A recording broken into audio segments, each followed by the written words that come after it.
Okay, so a couple things. Now this is the fifth turn. This is where the multiplayer game kind of starts. You've done some pre-setup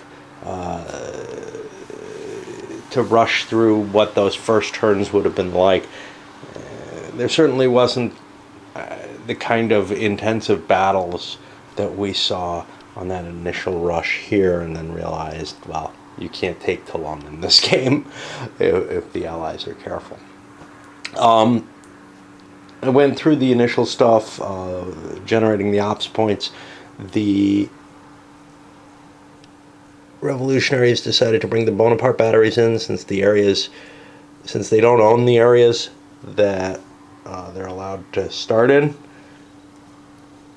They dropped, or they're supposed to start in. They paid the costs to place them and put them in here, which is essentially as good, and it'll help them get leverage against a couple of these places.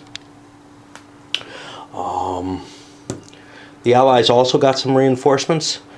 I threw the Sardinians into Toulon because they didn't get many ops points, but the Neapolitans I'm going to try to put back here.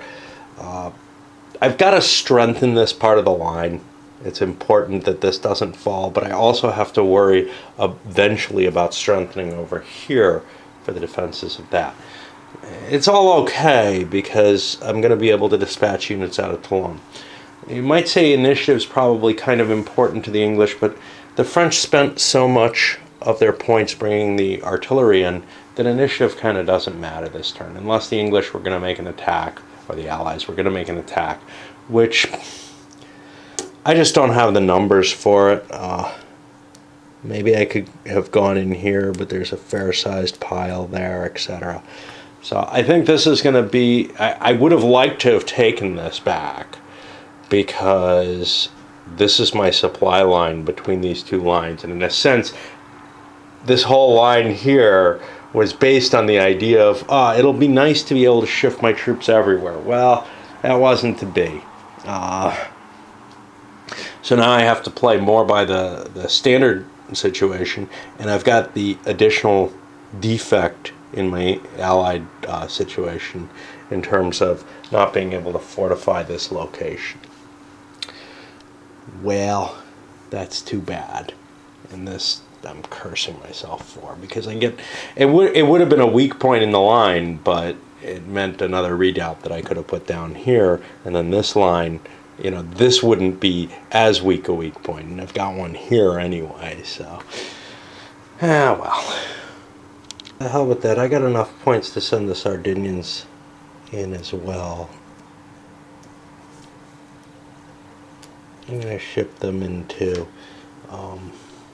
It can be done as one load, actually, which means instead of spending a Neapolitan point, I'll spend a Sardinian point to just drop everybody in here. That leaves me some Neapolitan points in case I need to entrench. I may be improving some redoubts, etc. I'm going to need the extra troops over there. And kind of as promised, the Allies are digging in along here. I think that's the last of their improved redoubts.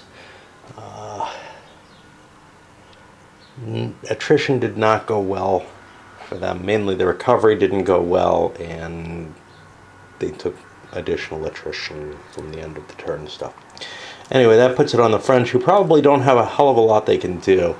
They have a few points in the west, not enough to launch an attack with. It's very expensive to launch an attack in this game in terms of ops points. You usually can't manage it, which is fitting. I mean, the campaign didn't have a lot of assaults. The problem is the French really would like to be launching an attack. They're going to probably need to try to get initiative next turn. And I got a bunch of points left for the Spaniards I have no idea what to do with. I can't dig in anymore. They're not useful for recovery. They're useful when you're trying to resist. When you're taking movement attrition, you can spend the ops to improve. But for recovery itself, it doesn't help.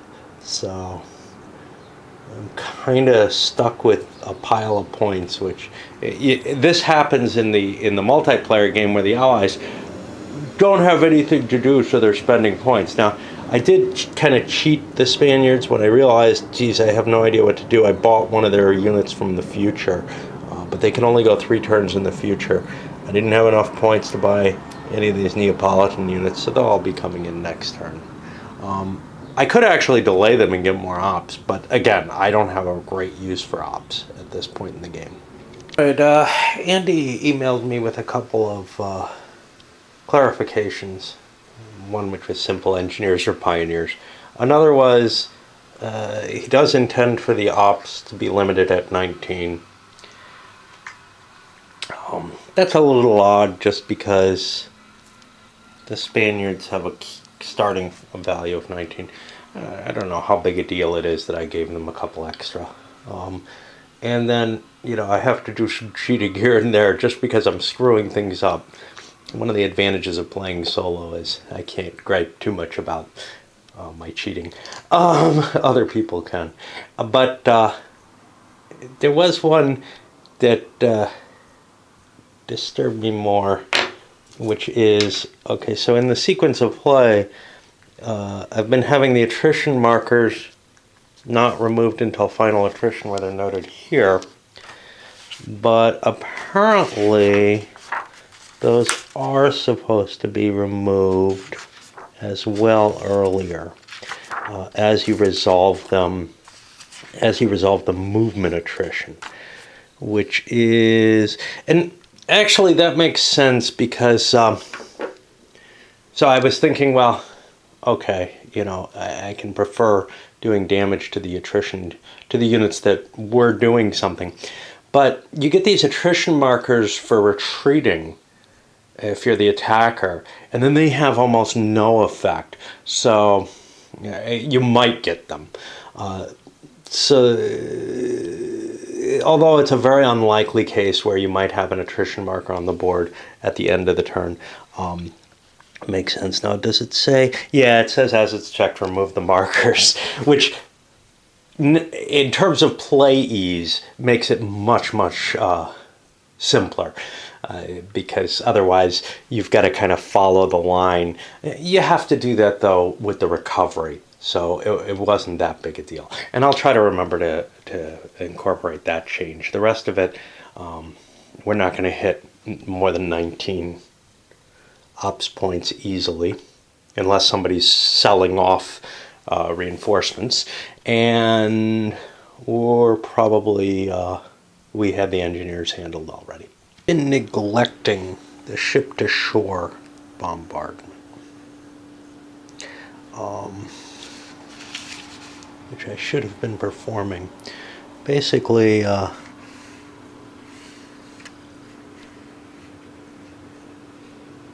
think I'm able to shoot at each area in a bombardment zone to see if I get any hits. I'm going to rewind for this turn and allow the Allies to do it, but I've been ignoring it previously. I've got a couple of places where this is possible. Here. I only noticed it because of the Bonaparte batteries being on board. I thought that was the prerequisite for it, so I went and looked it up. And it's not a high chance, but this area has no fortifications whatsoever, so that hits on a 5, which we don't get. We probably could roll for let's do another turn earlier, so we know they were there earlier as well. And then this one, I can ask if there are too many units for the redoubt, and I'm sure there are. Yeah, there are too many strength points for the redoubt to cover, so I get another roll at 5 against that space. And we'll take a second one there just to make up for the past. I probably went another turn back, but I'm not going to worry about it too much. The odds of each shot happening are pretty low. That should have happened during the Allied turn. For the French, I'm having some difficulty here just in terms of I failed. I spent a couple of points to try to see if I could get an attack off. I failed to get combat supplies, so nothing's happening over there. Over here, I'm expanding into this space, trying to get into here where I could launch attacks against unfortified spaces and maybe start collapsing the Allied line on that side. Another alternative would be to work my way towards this space, which is also without fortifications or any defensive bonuses. I'm going to save my Bonaparte batteries. I don't want to fire them off yet. I want to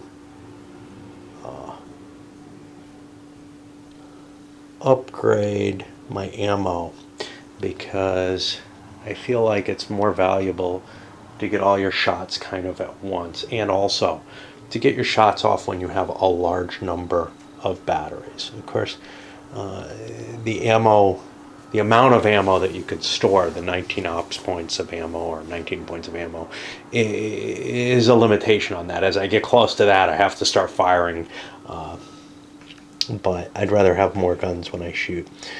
So I'm not quite sure what to do with my 3 remaining points. I can save them. No, I can't really do that. I'm probably going to improve a redoubt somewhere. And now for the first time, I've got my Bonaparte batteries, which did not fire. Like I said, I think I get 6 points back for them. Let me see.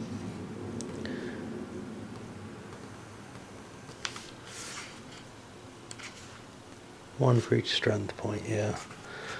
So I get 6 ammo built up there.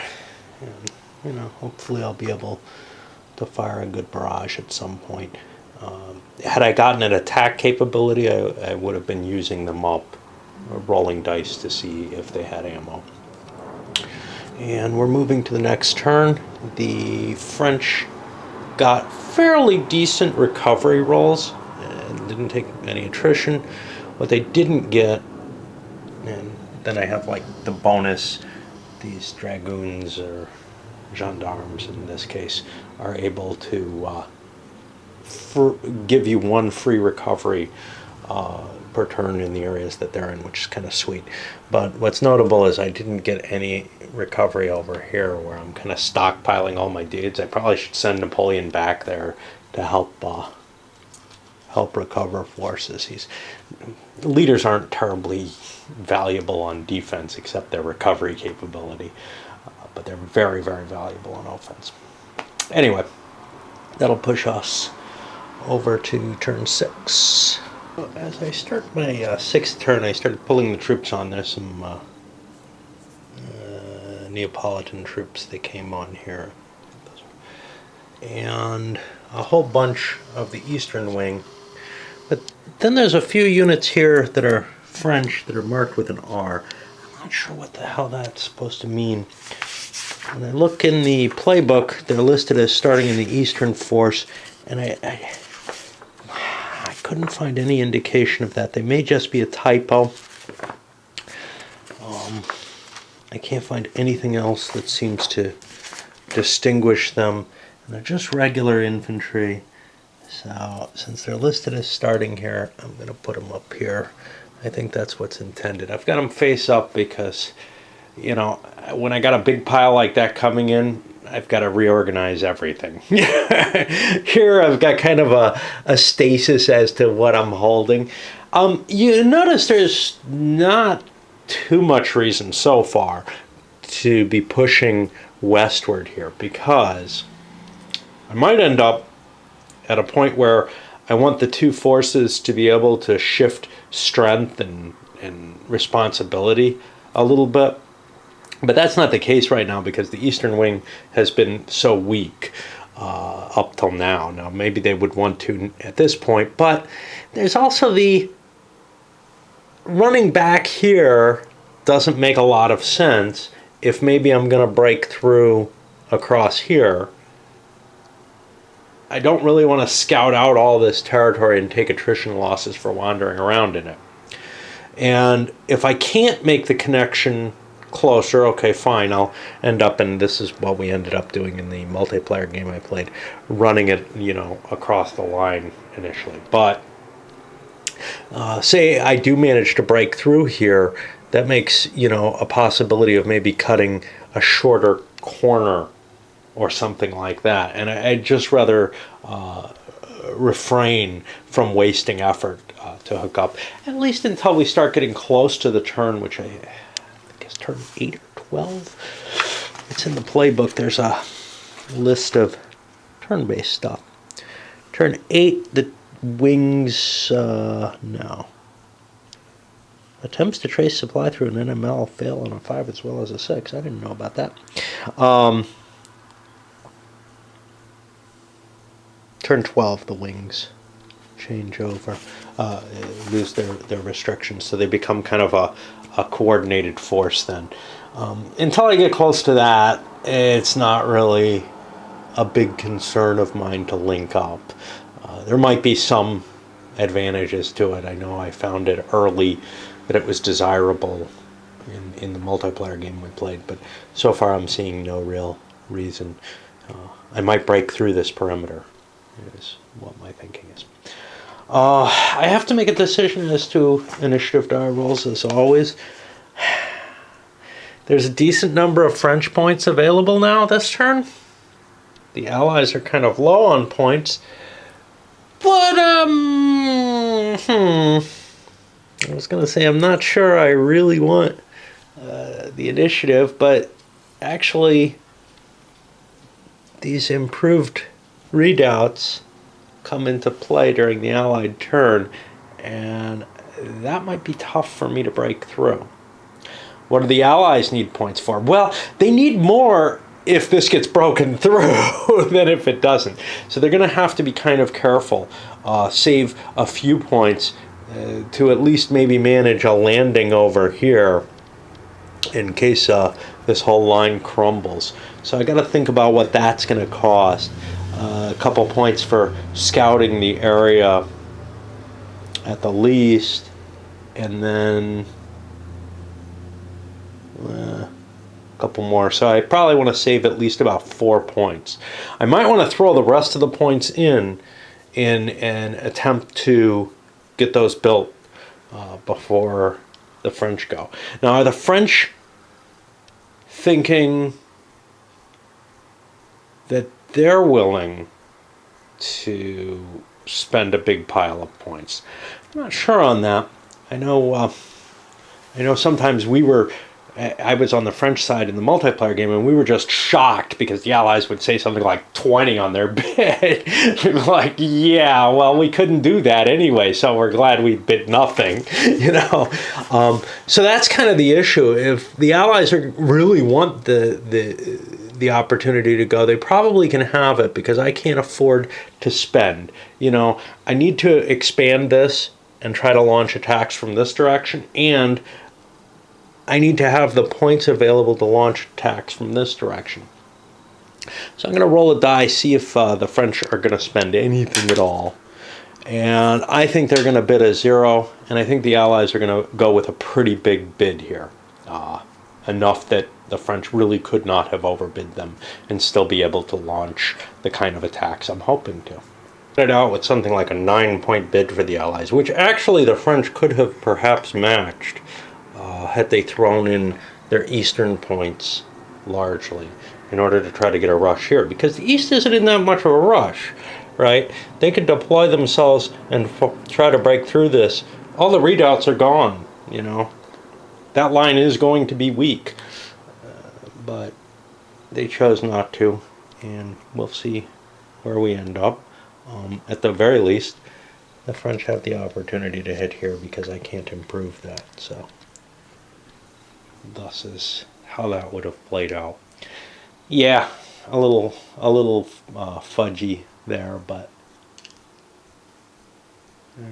kind of captures the spirit of how it played out when I did see it.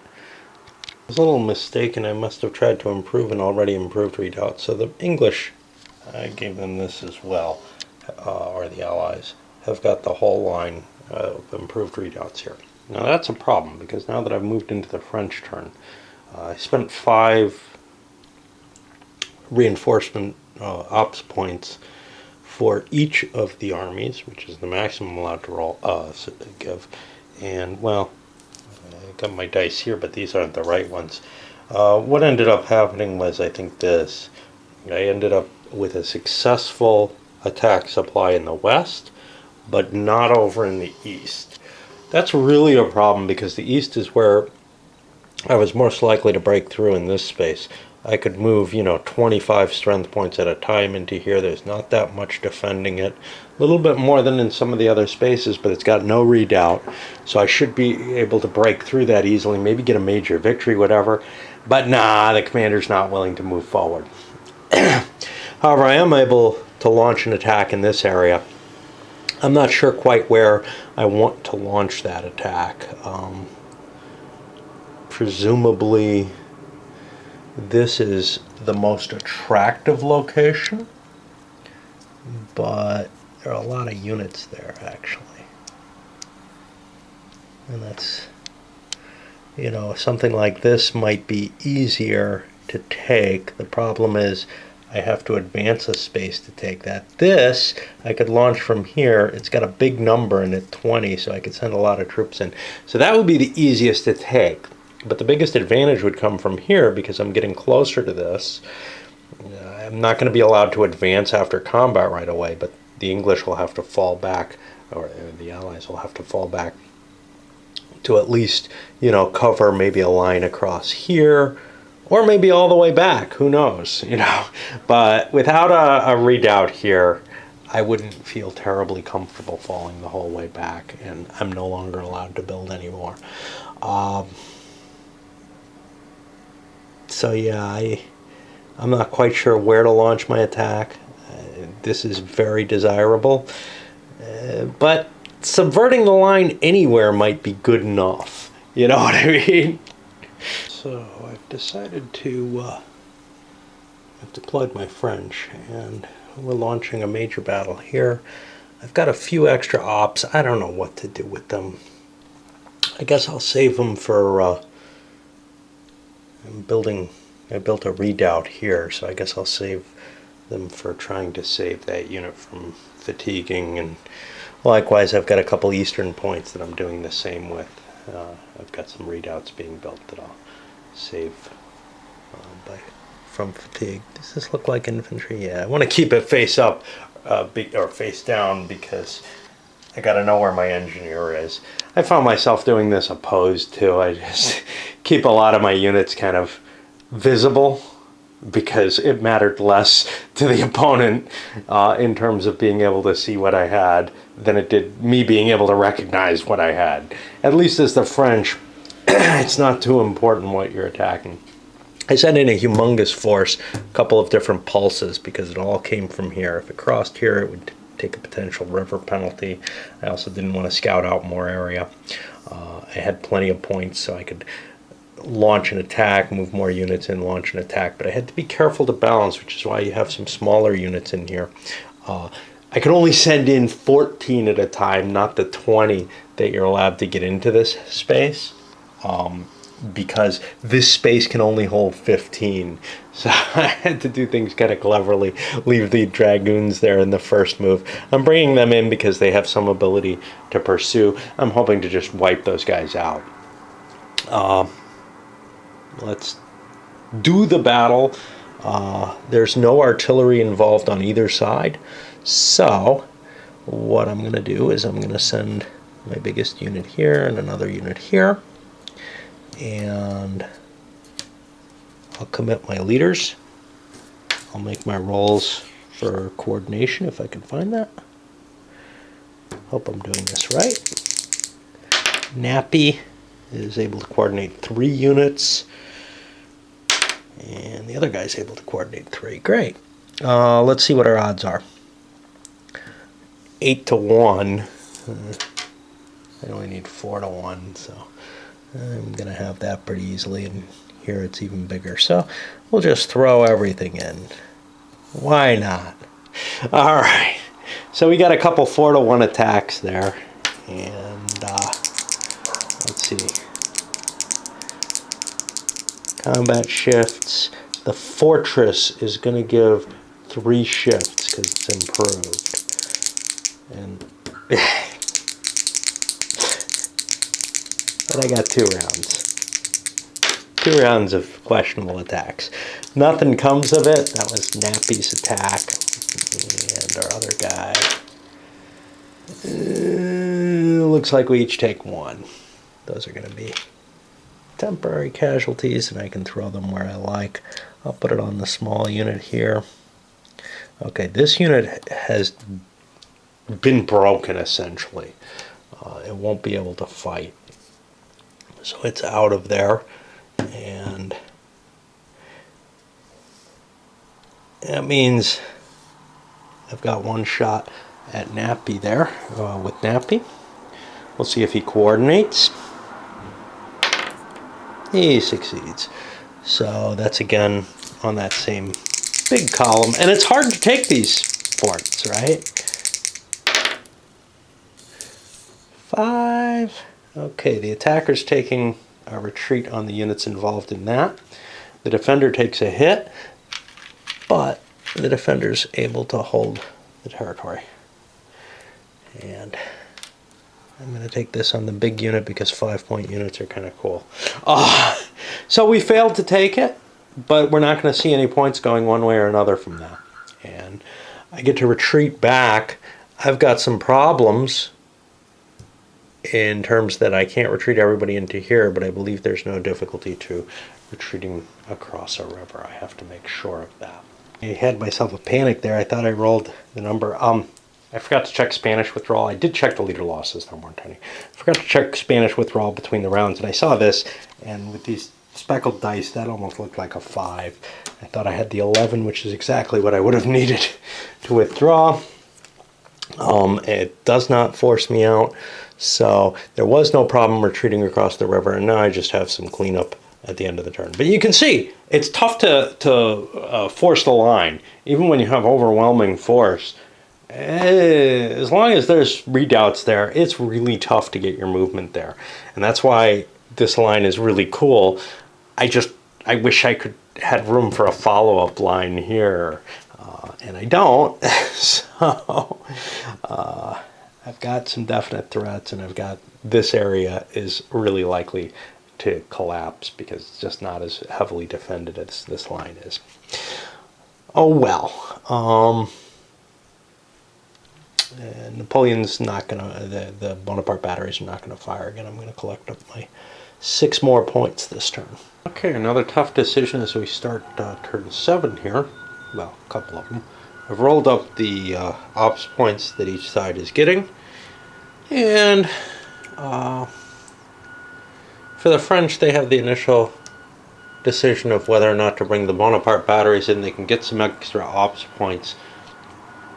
They have enough ops points now, though, so it's probably worth it for them to start buying the Bonaparte batteries onto the board.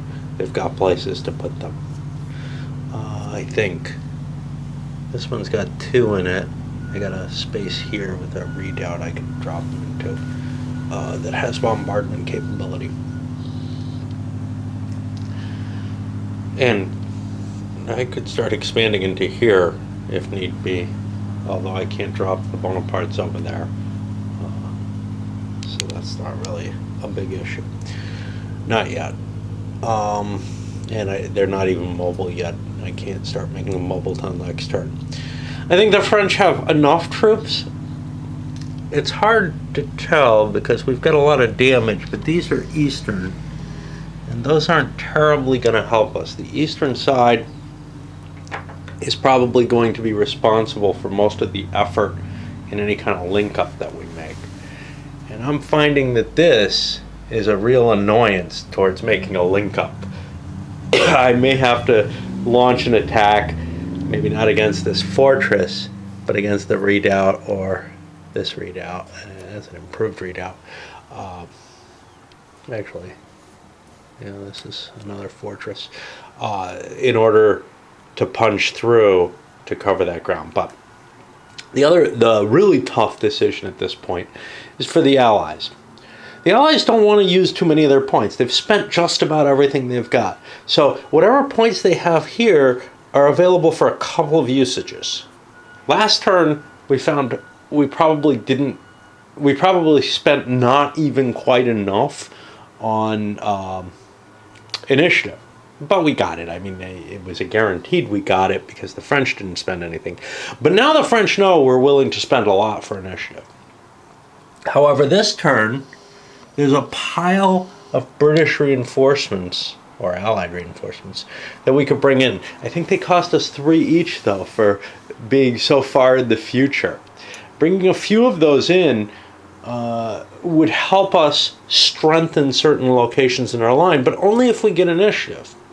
And I think that's very important that we do strengthen those locations. But we have to kind of make a balance between how high could the French conceivably reasonably go in initiative. And yeah, we can't beat how high they could conceivably go. They have 18 and 10 on their 2 sides. So they could easily spend 10, 15 points for initiative. Well, with the Bonaparte points, yeah, and still launch 1 attack from 1 side, I guess. Well, maybe not, because they got to spend 5. They got to spend 8. So they have 5 for the supply check, and 3 for an attack. So yeah, they could spend 15, and still get some other stuff done. So on our side, that's probably about where we want to spend, but that doesn't leave us much. That leaves us enough to buy maybe 1 unit. Adding 1 unit probably doesn't add much, so we probably want to cut our initiative bid down to where we could add maybe 2 units or something. Because where did we get hit? We got hit here. These are somewhat abused and weren't too powerful to begin with. And not only will we get to reposition units, but we'll also get our recovery chance, our rally chance, before the French get to move. So there's a number of reasons why we want that initiative there.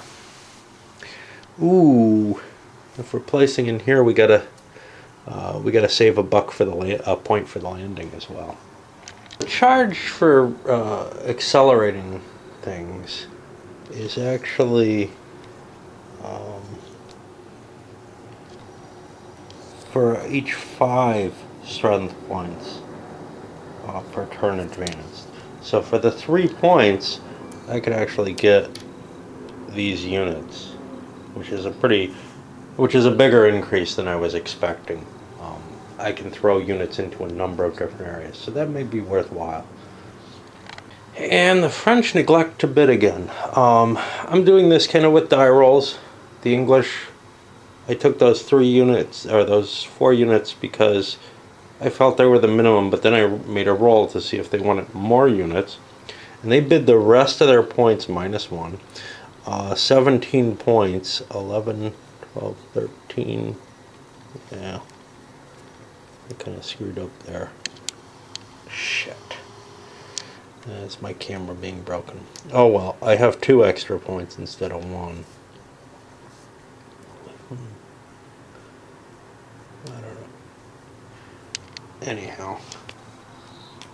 I can save 1 for a recover, for nothing. But the French decided to spend nothing. Basically, I had 3 options for them: to spend nothing, figuring we're going to lose that bid no matter what. We might as well have all our points. To spend, and regardless, we were going to buy our things. I forgot to grab them in there. Got kind of a clutter over here, so I got to bring my batteries in, and I'll bring them in over here. Now these batteries are going to start causing me problems because I have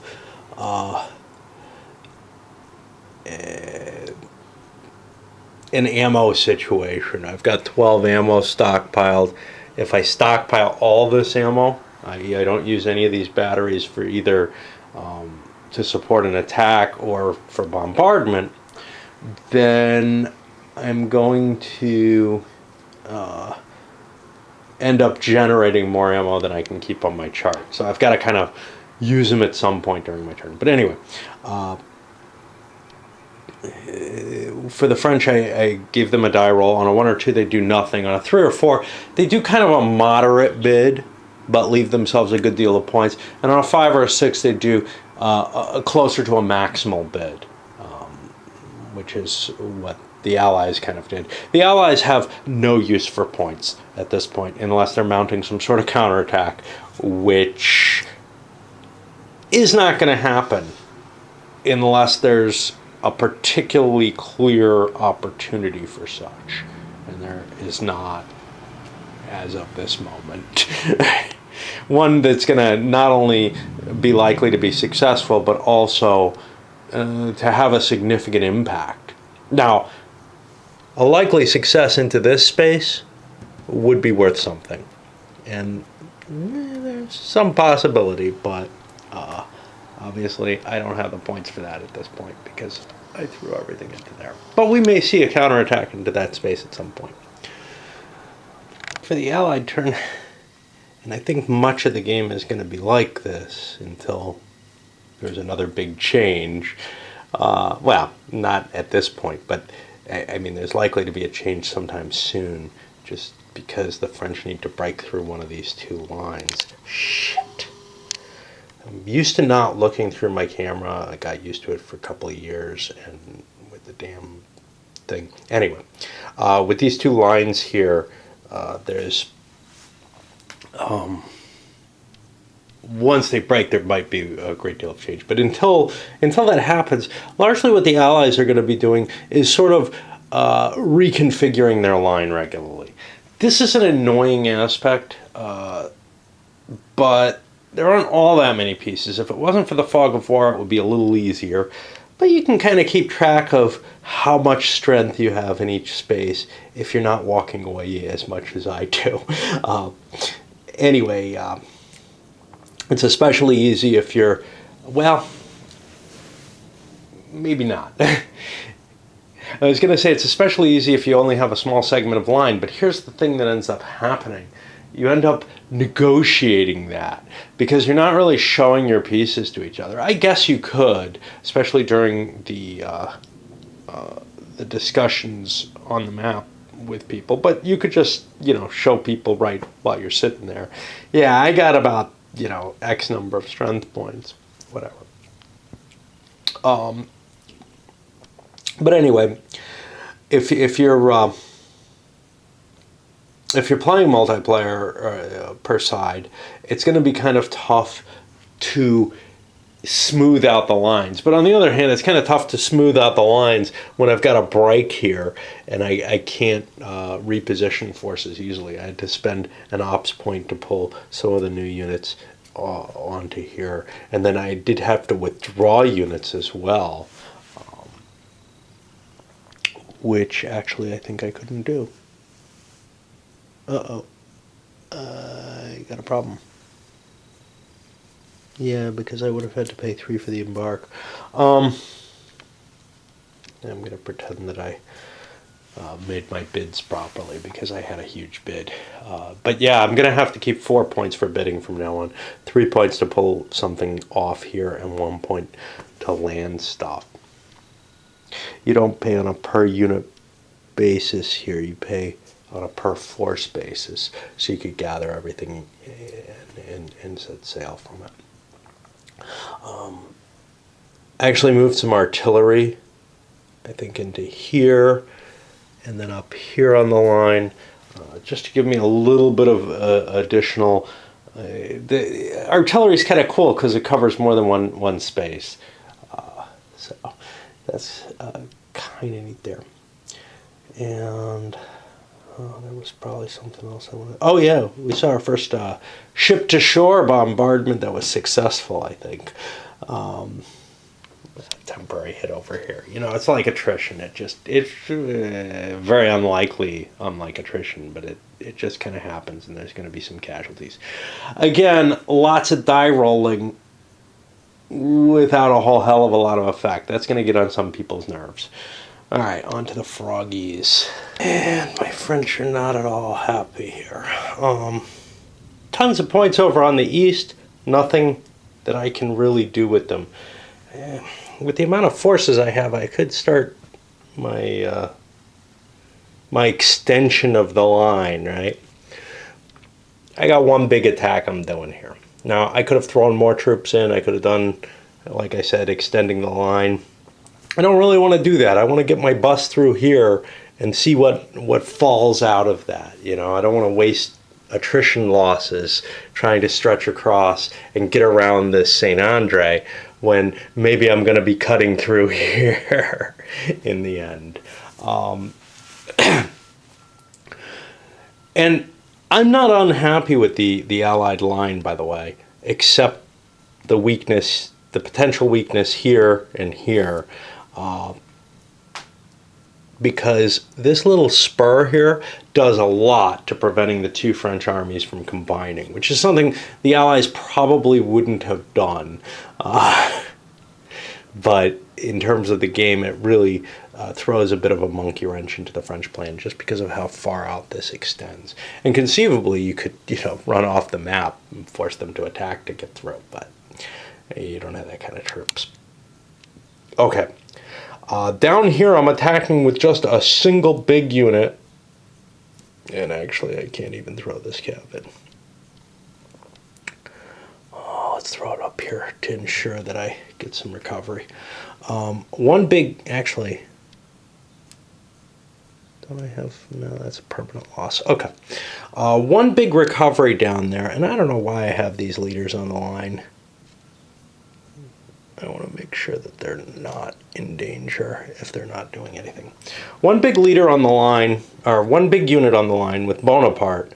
I'm facing a bunch of units, but I'm going to be using the Bonaparte batteries to try to reduce that redoubt. Chances are I'm not going to be able to get in there, but I didn't have enough points left after I spent my 5 for a chance to attack to do the best attack that I could have, which was to extend to here, which would cost me 2 more points, and then launch the attack into there. Next time, assuming Bonaparte survives, etc., I probably should have taken a pass this turn. Because next time, I just spent too many points on my roll. Next time I'll roll less, I'll take more of a chance that Carteau up here doesn't, authorize an attack, and aim for something that I have a chance of taking. Over here, I think I have a pretty good chance of taking this. I've got some pretty good units. I was able to move 25 in. This is a big space, and it's got big spaces next to it. The problem here is these are small spaces. This can only allow 5. Well, I can send one bigger unit in. And that was kind of the most attack capability I think I could get in there. I don't know. Maybe a couple smaller units would probably have a better attack capability. Let me rearrange that. It's all C quality stuff, so if I can send a 3 and a 2 in, those would add up to 5 and 4 is 9, about the same. Have some more control. I'll just go with this, but this is not going to work. Bonaparte's attack here is really problematic. I've decided to split that unit to instead have launched a bunch of smaller units in, largely because I think Bonaparte can combine them, and they actually do end up with greater strength. 4, 8, 9, 10, 11 instead of 9. Not quite, because I can't count all 7 points of the original unit into the battle, so it was instead of 7. I think I want to coordinate all my units if I can. And we'll see how that works out. Doing so still allows the Allies to bring all their units into play. And it doesn't really matter my ordering, so we'll do it like this, sort of as a randomization. Now, I'm set with a difficult problem in terms of my Bonaparte batteries. I have 11 points of Bonaparte batteries. I have enough ammo to charge that all up, but that would use up all my ammo.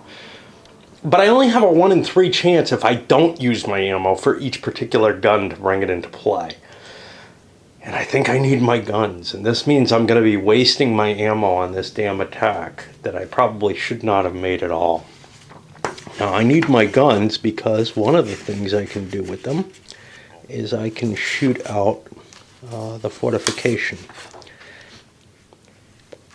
And I had that a little while ago, but now I'm not sure where it is.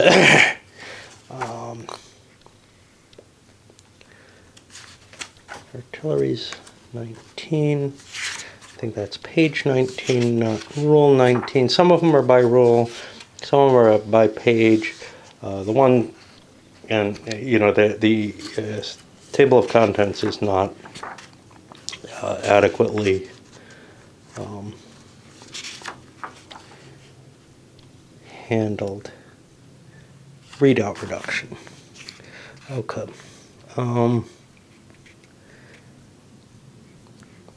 I can use up to 5 points, and then I need a roll, and it would be a 1 through 5 to reduce the shifts, and I definitely want to do that. So I'm going to throw 5 points of my guns, and I'm going to spend that ammo for sure for a 1 through 5 chance of reducing that improved readout. It reduces it down to, I think, just a 1 column shift. I can't do this to forts. Okay, so I have successfully reduced this readout. I'm going to mark it like that just to try to remind me that I only get 1 column from it. What about the rest of my artillery? I would like to have it all in. That's a lot of points. It's 6 points of firepower, which could be a big deal. But if Bonaparte successfully coordinates, he gets the morale in there as well. That's something only he can do. So, yeah, I'm going to spend all my ammo on this attack. And this sucks, because this isn't that vital a location, but it does breach their line. And they have no capacity to fall back 1 space and start rebuilding. They can't, throw a lot of troops in there and do that. Of course, they could, because it's going to be down to this space without any defenses, and this is not that great a space. The advantage of this space, though, I may actually give this up, because this space is hard to get into. The attacker can only send what was in here, which is 5 strength points at a time. More likely 4 at a time, because they have to leave 1 there for each attack. So even though this has a fairly large capacity to hold stuff, it doesn't have, it's very difficult to take. As opposed to over here, the Grand Tour, which I can launch attacks of size 10 each. Actually, no, I can send 10 at a time each. 15 units can be in here. So, yeah, that's not a problem. Never mind. Okay.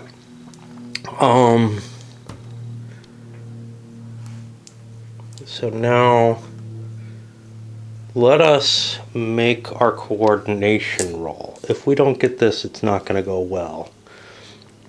And we really need anything but a 6 to get some advantage out of this. Okay, so we can coordinate everything against this unit. But then these units are loose, so they're going to get thrown in. So our attack is the simple attack.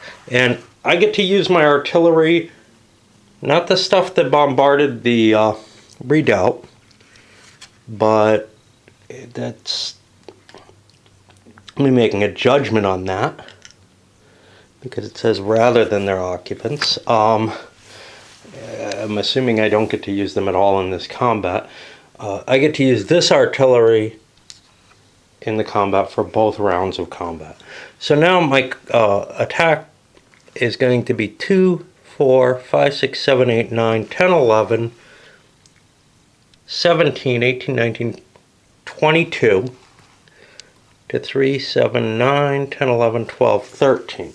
That's just going to be 1 to 1, and I've got a shift against me. Not a great result. I get a 12, which means the attacker all routes, and we each are going to take 2 losses. Nobody had artillery directly in the battle, so the first loss will be temporary. There's not going to, they'll each take a permanent loss as well. There's not going to be any victory or anything in this battle. I do have to make a quick check for Bonaparte dying or wounded. He actually can't get killed here, but I think he can get wounded. So okay, I'll allocate those losses and take care of the retreat. Pity. I should have sent the cav in on this. I intended to. Let's throw them in too. The reason they're there is they'll retreat with the other units and be able to make sure that I recover some of the losses. But more importantly, had I won the battle, they would get a pursuit check. So now let's look at this other battle here. And I've got the artillery exposed in both cases. Let's check the French artillery. Blue for the first one. It actually doesn't matter. They're both the same. It doesn't matter what their quality is because this doesn't have Napoleon in them. I guess on a 1 or a 2, either one hits.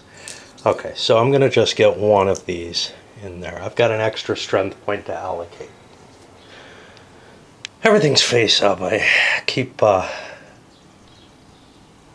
getting kind of screwed up on that. So, this is the forces I have. These cav are just here for possible pursuit or recovery. And I get to allocate my strengths against the Allied forces. And the leader, I don't think, has to be allocated. There's no real defense here. So this is a strength 6, this is strength 5, this is strength 4. 8 gets 2 to 1 on 4, that's nice. Against 5, I'd like this, and I'm going to put a leader here to try to coordinate. And against 6, I'd like this. And do I want a leader to coordinate that as well? See, the question is, do I want my leader here or here? If he succeeds in coordinating this, if I succeed here, a coordination here doesn't help me, or something along those lines. So I've got 7, oh wait, no, I've got 7 to 5, what? And 8 to 6. Huh, maybe I don't want this. I forgot about the, these aren't 8s. Shit. So this is 7, this is 7. I don't know. I'm going to do the math in my head. I can't do it on camera. This is one of the annoying things of the game, is having to calculate the strengths for each thing. There's a lot in this game that is kind of either mechanically or mathematically complex in terms of mathematical mechanics, as it were, are complex in the game, and that's all adds up into the fiddliness to it. I don't mind so much either one, but the two together kind of clash for a problem for me. Now, I like the game, don't get me wrong there. I actually really enjoy it, but it makes it difficult to do out loud on camera. And it's a pity, because you need to be able to expose this more, but I can't do it today, at least. Some days maybe. I can't do it off camera either. Okay. I'm going to coordinate, I'm going to add my gun to this. So that's one extra point that I have to allocate somehow. And I'll mark that with this extra die here. If I can find the one. Alternatively, I could take the gun off the map and try to put it next to there, but then I forget, and you know, where it actually is. Okay, so that gets me the 8 to 4. And I'm going to try both of these. I'm going to make my coordination roll, see what happens, because I just don't feel like doing all that math. And that's, you know, that's an issue. Now I have to find the coordination table. And part of the problem is I'm not playing solidly. I'm doing other things in my life. Okay, so we've got B's here. First one, he gets 2 of his own nationality. Second one gets nothing. Okay, so I'll put this into here. Oh, look, it's Andy. Okay, so I've got 14 to 5. That gets me 2 to 1. There's no modifiers for the woods or anything like that.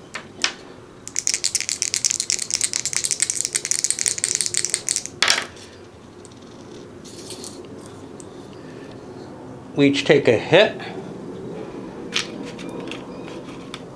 There's no artillery in play.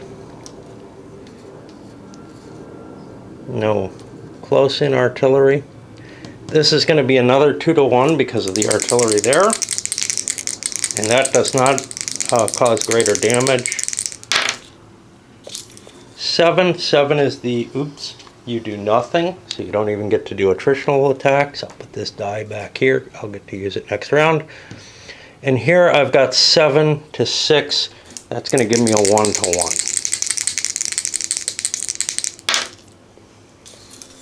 1. And 8 gives me nothing. Now, I was stupid. I didn't set up for a second round of attack here. The reinforcing the battle. And I gotta pause. I'll be back. Like I said, I'm in the middle of doing other things at the same time. So, you know, battles take a while to resolve. So reinforcing takes quality checks. The defender has to make his decisions first. Let's try one for these. They're not gonna, they can only get in on a 1. And over here I could check for both. If I succeed with both, I've got a bit of a problem though. I would rather not face that problem, so I'm just going to send my Spaniards. Uh-oh, I gotta check for my Spaniards. They might leave. I don't know what happens if my Spaniards leave and I try to add more. But these stay. Yeah, I'm gonna try to send the Spaniards in. They have the better chance. Quality check is a 1 through 4. I don't have a leader there, but I get them into play. And now everything gets set up and I do some calculations, and now I pretty much have to attack all 4 of these allied units. What I forgot in the first round is I've got guns here, and I have an extra defense point for the allies too. I'll give them an extra point here. They didn't notice it till now, so they don't get it in the first round. But actually they did get it because I counted this as 7 instead of 6, I think. Or as 6 instead of, I don't know, as something instead of the 5 that it's allowed to have. You know, when I got numbers in front of me, it's really hard to remember that there's a limit on those numbers. That's one of the roughest things for me in this game. I'm constantly making this error. I don't know where this is going. Shit. I forgot to assign the artillery now. The allied artillery has to be assigned before I do this, and yeah, I think this is what I'm going with. Now, this is a lot easier when you're playing against an opponent because, hey, you screw up, and your opponent gets an advantage and big deal. But it's really harder when you're juggling both sides, and it's not like you're the one being penalized. Maybe the biggest issue for this, in terms of playing solo, is the amount of crap you gotta juggle in your mind. I found myself constantly making mistakes opposed, but that was okay because my opponent was constantly making mistakes. You could say the same with this, but that's okay. I don't, because I feel totally responsible. I feel pretty bad when I screw up and I'm playing opposed, but I feel worse when I'm not. So I'm going to make this coordination roll first, and we'll see how this works out. No, then we make the Argo one, and that'll work, so we get this extra strength here. All right, let's do this one. 7, 8, 15 to 4. 15 to 4 is 3 to 1 over here. I still need a 2 to knock him off. All the way up to 4 to 1, I still need a 2 to knock the entire Allied force off the field. And that's kind of what you hope for the whole game. I'm going to get 2 losses on that. That's going to destroy this unit.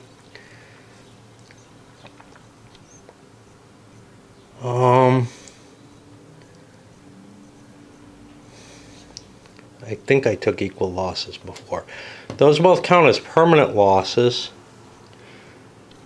And they're new.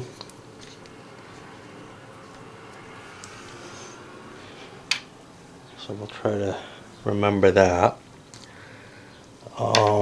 Here.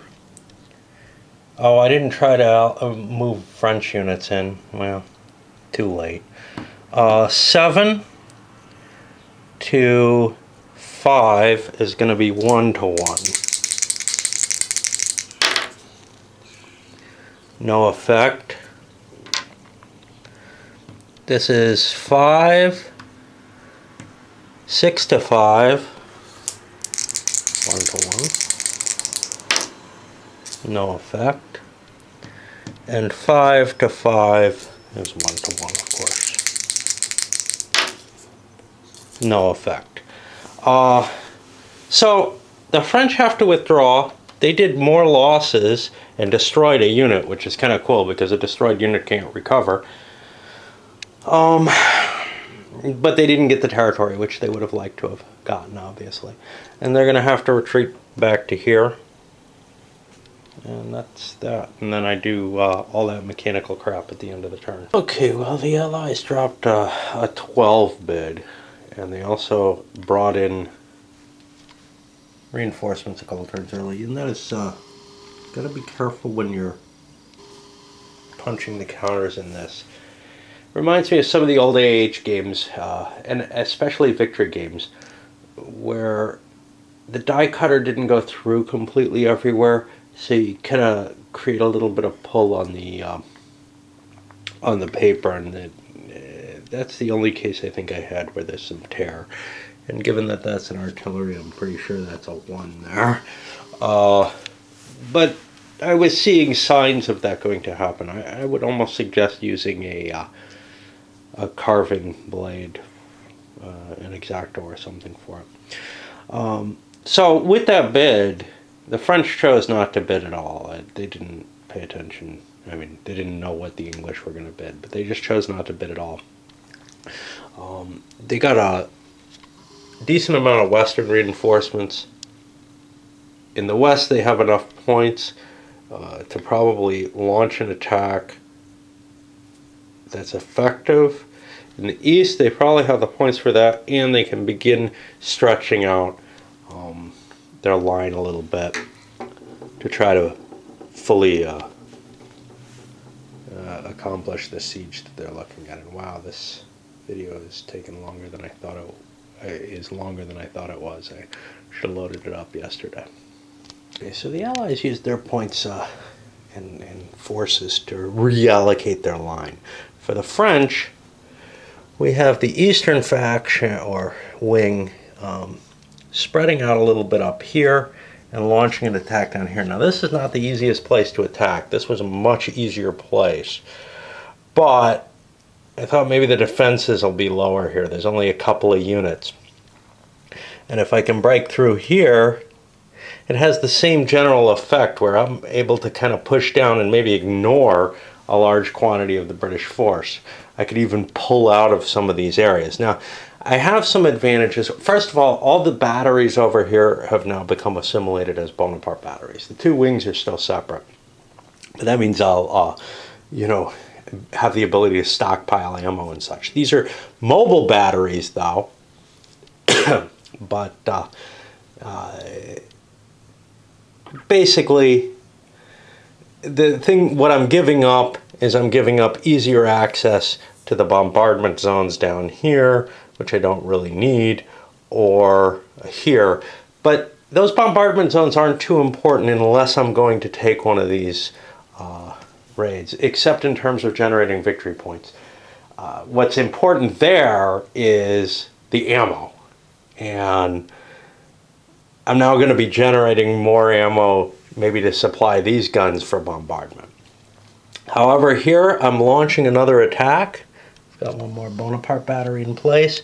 Over here, probably not a great idea still, but you know, I feel like I have to collapse the line, which may be a bit of monomania on my part. I want to apologize for the crankiness that I show. Some of it has to do with the fiddliness of the game, and that, I'm sure, is what comes through. But a lot of it has to do with just the circumstances under which I'm playing it are not optimal. I'm still playing my damn video game, and I'm not able to focus completely on this. So, you know, I steal an hour before work, and I steal a little bit of time here and there, but I'm not playing it with the level of focus that a game that has this many special little rules situations or whatever kind of demands. And so I'm making mistakes, and I get upset with myself about the mistakes, and that's part of what you're hearing in the frustration. Anyway, so the French weren't able to they fired their guns. They weren't able to get rid of the redoubt, which is what I hoped to do. I actually had one of the guns overstacked, so I moved it over here. I couldn't have placed it here. I had guns already in here that I wasn't aware where they were. First round of combat, the French take heavier losses. They were on a pretty bad table. However, they did eliminate 2 English units, and now we're down to 1 Neapolitan. And now we check for reinforcements. And the French are set up to send better reinforcements in, with more of a chance of them getting there. Well, maybe not better, but they have more of a chance of them getting there. So I've got a chance of taking this battle. If I don't win the battle, this could be a significant defeat for the French, I think, because they've taken... oh no, these count as permanent casualties as well. So, because I've taken... both sides have taken permanent casualties. I don't remember quite what the rules for significant defeat are, but that adds to the onus of wanting to take the territory beyond wanting to take the territory. So this works out to be a significant Allied victory. They held the space. At least enough permanent casualties were conducted for that, and not a good situation for the Frenches. I also have to make sure I can retreat everything. I doubt I can. Oh no, I'm coming out of a 10 zone. So yes, I can. Oh, geez. I sent my forces, I sent too few forces, and I thought this was a 5 zone. Or something, I don't know. There's just so much to pay attention to. And, you know, this is the cranky showing up again, but it's... when you can focus fully on the game and fully on your forces, it's not bad. But the way I usually play it is, oh well, you know, I'm not gonna try to reverse things, you know.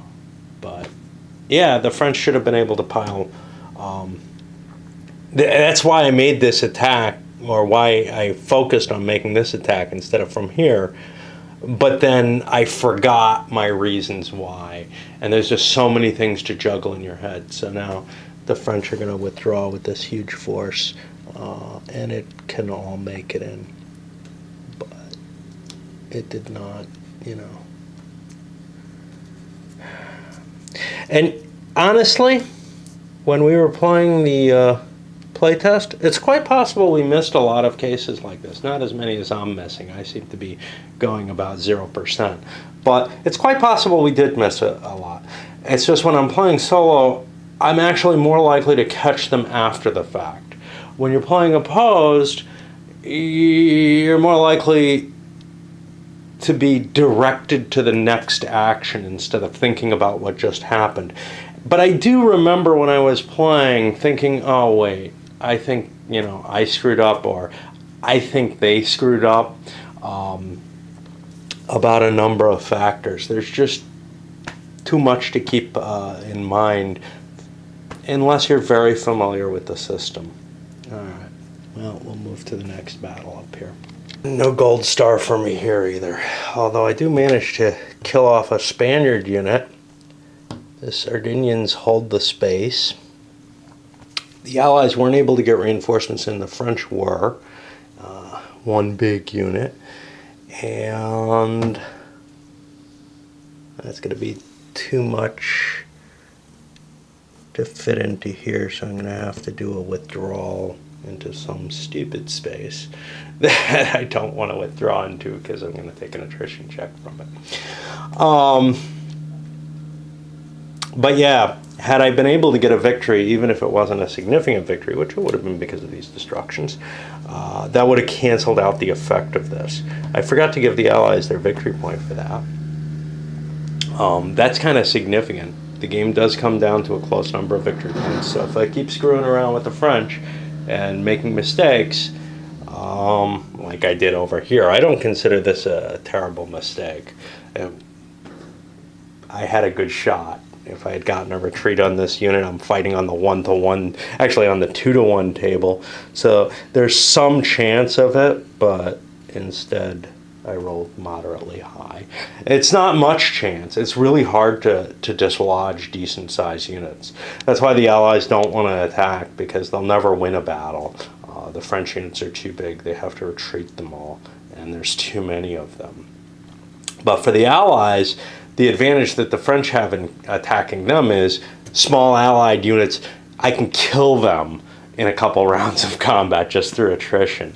So if reinforcements don't come, there is a good chance of taking things. But there was this big lousy Sardinian unit.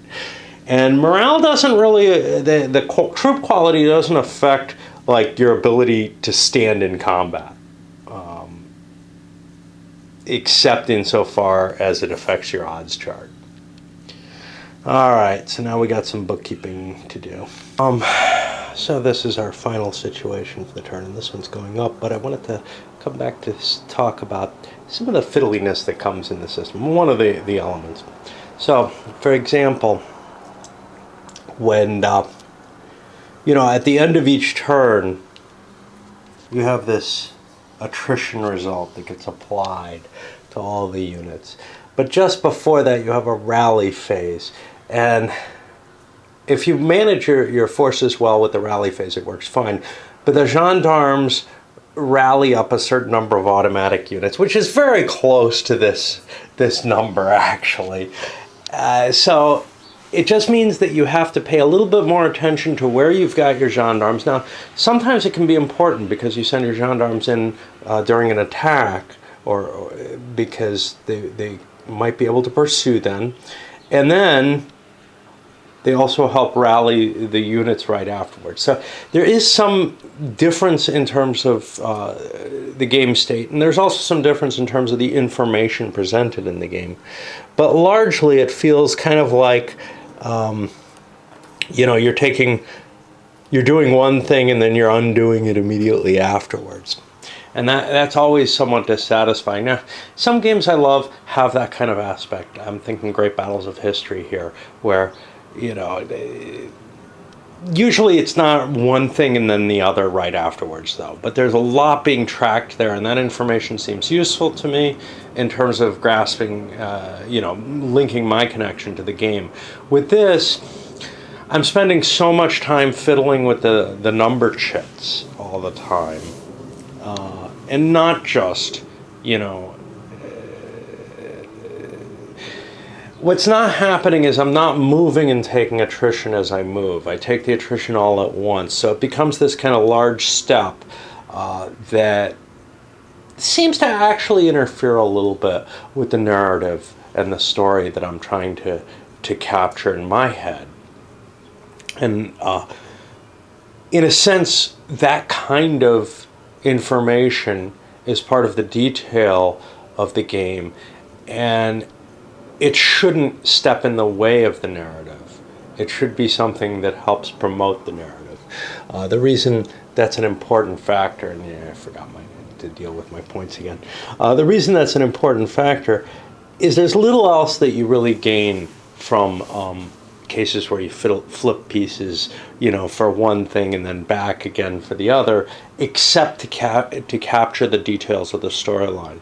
And so to one extent you could say, well, it's giving you a more accurate historical picture, but the truth of the matter is, that's the kind of thing you could abstract away if it's not providing anything interesting in the storyline, because the net effect probably comes out to be kind of a wash. If it is helping you get a grasp on what's going on the details of that story, well, then it's valuable. But if it gets in the way of that, then it's negative. And I had the same kind of situation with the Der Weltkrieg series, where I felt like I was doing too much effort to balancing the line, a big deal in this,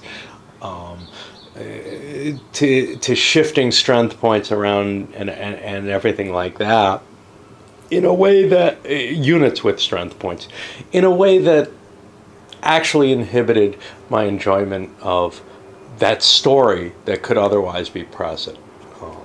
Now, of course, your mileage may vary. I know that I had that kind of problem also with the Battles of the Age of Reason, where I felt the level of detail was too much. It was actually preventing my enjoyment of what was going on, whereas other people find that level more appealing. So, it all depends on your tolerance. All right, this one goes up.